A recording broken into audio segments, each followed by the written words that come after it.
2020-ci ilin 10 iyul tarixində Ermənistanın yeni milli təhlükəsizlik konsepsiyası açıqlanır və yeni milli təhlükəsizlik konsepsiyasında Birinci Qarabağ müharibəsinin nəticələrinin möhkəmləndirilməsi Ermənistanın milli təhlükəsizlik konsepsiyasının tərkib hissəsi kimi elan olunur.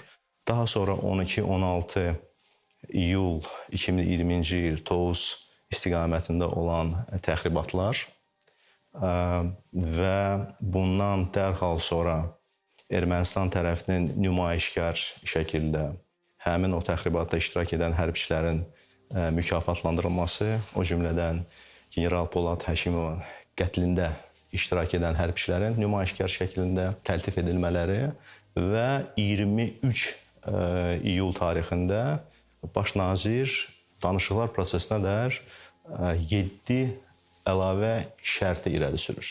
O 7 əlavə şərtin hamısı qəbul edilməz idi. Təbii ki, yalnız onlardan birini mən xatırlatmaq istərdim ki, Azərbaycan ümumilikdə bu mövzunu danışmaq istəyirsə, müzakirə etmək istəyirsə, onu Ermənistanla deyil, dırnaqarası Dağlıq Qarabağlı danışıqlar aparmalıdır. Yəni, bu digər sözlə nə deməkdir? Bu deməkdir ki, 10 illiklər ərzində formalaşmış bir danışıqlar prosesini darmadağın etmək.